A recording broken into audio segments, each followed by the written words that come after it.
Evergreen Speedway in Washington took its toll on several cars in Formula Drift's last stop. When it came down to the semis, Vaughn Gittin Jr. got a little too aggressive on the bank in his run against Eric O'Sullivan. There was nothing I could do, so I touched him, he spun, and then we had a real hit. With O'Sullivan out, the winner was determined in the last run of the semifinals. Chris Forsberg battled Tyler McQuarrie, and it looked like Tyler had it in run one. The next run, Tyler scraped against the bank, but then half spins going into the transition, giving the run to Forsberg. McQuarrie would go on to take third, but it was Chris Forsberg who had the stop win, and he put a gap in the competition in the overall championship running. I feel unbelievable. I've never felt this great. Now, Sonoma, California is the backdrop for Formula Drift Stop 6. Chris Forsberg sits on the top of the leaderboard, but Ryan Turk, Tyler McQuarrie, and Samuel Hubinet are all in the running for the championship. Drivers are locked and loaded on this episode of Formula Drift.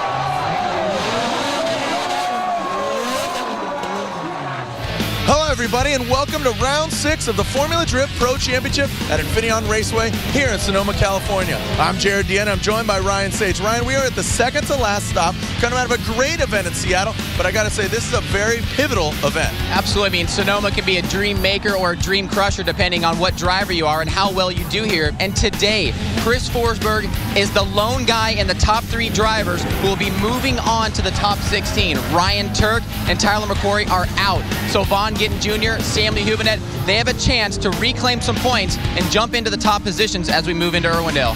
Also, D. Mack, you can't forget him. The luck of the Irish might be on his side this weekend. We'll see more action as the top 16 is just around the bend. In Formula Drift, there are 3 judges officiating elements in the sport. The criteria is based on speed, angle, line, and style or impact. This competition is a dogfight with competitors trying to outdo, outperform, and outmaneuver the other driver to show dominance in each of the successive laps. Both drivers get a chance to lead with the highest qualifier leading first. After 2 runs, the judges will pick the dominant driver. Judges can also call for a one more time if the runs are too close. Either way, majority rules, and whoever has the most votes moves on to the next round. Drivers line up at the top of the hill and get ready to blast through potentially 4 gears, tapping their speedometers at nearly triple-digit speeds. Judges will be looking for the lead driver to initiate as early as possible. Now they're off the downhill slope and approaching the first right-hand sweeper, home to the first rear clipping zone on the outside of this turn. Ensuring their back bumper is where it should be, they throttle back and focus on getting their front bumper as close as they can to clipping point number 2. Then they need to finesse their throttle control for a long left-hander transition into the last clipping point number 3. Exit the track with a cloud of smoke and plenty of angle to ensure the crowd is hyped and the judges like what they see. The round of 16 kicked off with top qualifier Katsuhiro Ueo going head-to-head with Darren McNamara. In run 1, contact was made and Darren went off course. Ueo moved on. Next up, Ken Gushi and Daijiro Yoshihara in a replacement car for his wrecked Lexus. Right away, Gushi had the edge, and he carried it through to the second run. I wish him luck with the new car. It seems like it's doing really well, so thank God we're moving on, and the RS Sunshine TC is still alive. Woo! Reese Millen had his first entry into the round of 8 this season after taking Kenji Yamanaka to task in both runs. Formerly a judge, Alex Pfeiffer made his return to drifting and squared off with Tanner Faust. The 2 drivers kept it close in both runs, with Tanner just barely edging out Alex for the win. That was a ton of fun. I actually was positive I was making contact with him when I was following him, but he just got out of the way just in time, and so it worked out. Ruju Miki advanced to the next round after he took out Kyle Mohan. Samuel Hubinet stuck on Yasu Kondo in the slower Corolla. Surprisingly, Kondo caught up to the Viper in run 2 and never backed down. Judges called for a one more time. The crazy Swede kept the pressure on the next time around and created a gap in the next run, leaving Kondo behind and taking the win. Overall points leader Chris Forsberg held his own, but his opponent Stefan Verdier was on fire at this stop. Shadowing Chris in run 1 and running a perfect line in the second gave this French privateer a ticket to the next round. When I was leading, I'm like, okay, don't mess it up because you have the advantage, so don't mess it up. But I knew he was right behind me. I could hear his engine when he was going on it, and my line was a little bit wrong at the hairpin, and I had to slow down a lot. And I was like, oh, he's gonna touch me or something, but I pulled it off, and it was awesome. The final run of the round of 16 had Vaughn Gittin Jr. against Justin Pollock in the Mazda RX-8. JTP kept it door-to-door with Gittin after the initiation, but couldn't make the transition to the teardrop and spun out.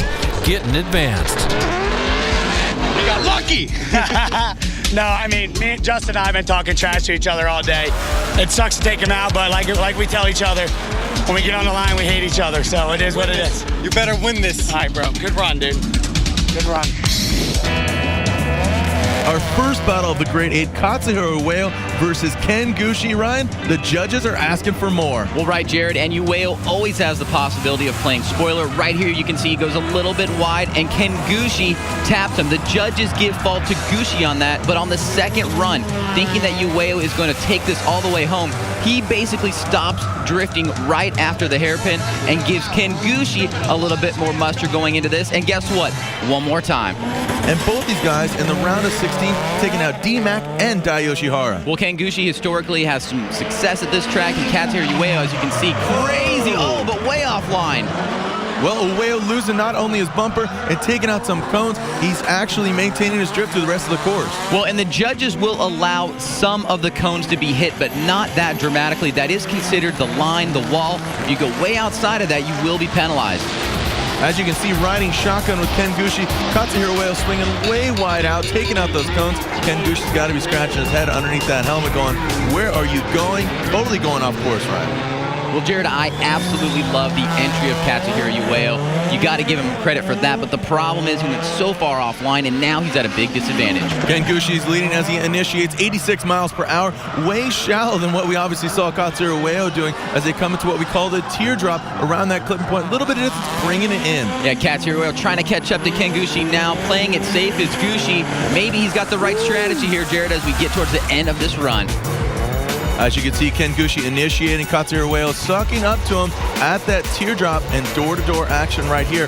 So again, you talked about it. Strategy could be coming into play with that huge mistake by Katsuhiro Ueno. Going to the judges, Ueno, Gushi, and look at this, Ken Gushi gets the win. Formula Drift is brought to you by Falcon Tires and by Mazda. On any given weekend, there are more Mazdas road raced than any other brand. Welcome back to Formula Drift Round 6 here in sunny Sonoma, California. It's hot outside, blazing hot on the track. Let's see more action. Well, talk about action. 3 championships between both these guys. Both these guys campaigning new vehicles this year. Reese Matskills Millen, of course, now Hyundai Genesis Coupe, and Tanner Faust in the V8-powered Scion TC. Well, Jared, as you know, lots of history between these two guys. Reese Millen, a world champion, and Tanner Faust, last year's champion.